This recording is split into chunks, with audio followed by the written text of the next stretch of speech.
नमस्कार, मैं सरला रावत शाह। आप देख रहे पब्लिक एक्सप्रेस न्यूज। स्वागत है आप सभी का। देश भर की पुलिस के सामने इस वक्त सबसे ज्यादा मामले साइबर ठगी यानी कि साइबर क्राइम से जुड़े हुए आ रहे हैं और लगातार इन मामलों की संख्या बढ़ती जा रही है, या कहें कि संख्या इतनी तेजी से बढ़ रही है कि एक क्राइम होता है उसके बाद किस तरह से दूसरा क्राइम होता है ये पता ही नहीं चलता है। क्राइम करने के तरीके भी लगातार बदलते हुए दिखाई दे रहे हैं, यानी कि साइबर ठगी की अगर आप देखेंगे तो एक के बाद एक नए पैटर्न के तरीकों से साइबर ठगी की जा रही है। और अब फ्यूचर क्राइम रिसर्च फाउंडेशन, जो कि आईआईटी कानपुर के द्वारा बनाई गई है, उसने एक चौंकाने वाले आंकड़े सामने रखे हैं और रिसर्च में सामने आए हैं देश के वो 10 जिले जिनसे 80% साइबर क्राइम यानी कि साइबर ठगी की जाती है।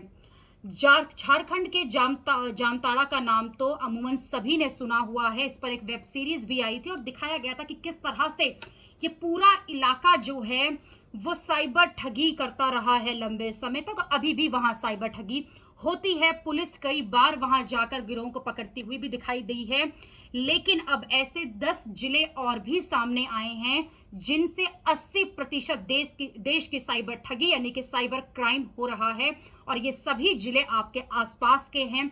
भरतपुर इनमें से नंबर 1 पर है, यानी कि साइबर ठगी की अगर बात की जाएगी तो राजस्थान का भरतपुर नंबर 1 पर है। इसी के साथ हरियाणा का नूह मेवात जो पहले भी सुर्खियों में रह चुका है साइबर ठगी को लेकर, और एक बार फिर इस रिपोर्ट में सामने आया है। इस जगह का नाम गिरडही जो है उसका भी इस जगह में नाम है।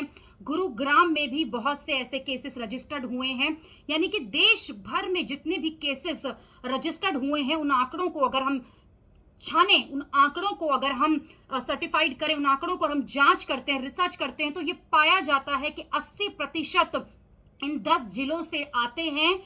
आपको हैरानी होगी कि उत्तर प्रदेश का मथुरा भी इसमें शामिल है। क्या कारण है कि इन सभी जगहों पर ये साइबर क्राइम ज्यादा हो रहे हैं? इसका सबसे पहला कारण है कि ये सभी राज्य 2 से 3 राज्यों से जुड़े हुए हैं, यानी कि ऐसे लोगों को भागने में आसानी होती है।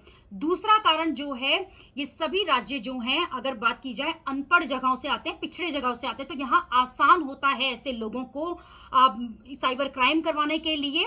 जो पूरा गैंग होता है जो इनसे इस तरह के काम करवाता है।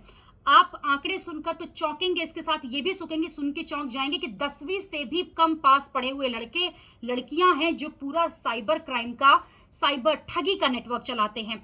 आए दिनों अलग अलग तरीके से लोगों को लूटा जा रहा है। मात्र एक ओटीपी से बैंक बैलेंस खत्म हो जाता है। गंदे वीडियोस बनाकर भेजे जाने से भी आप पर ठगी की जाती है। इस तरह से ठगी की जाती है। उन लोगों को मेंटली हैरेस किया जाता है, उनसे पैसे लिए जाते हैं। और 10 जिलों की ये लिस्ट चौंकाने वाली है। अभी के लिए इतना ही। अगली खबर में आपसे फिर होगी मुलाकात। देश और दुनिया की खबरों के लिए आप देखते रहिए, आप जुड़े रहिए पब्लिक एक्सप्रेस न्यूज के साथ। धन्यवाद।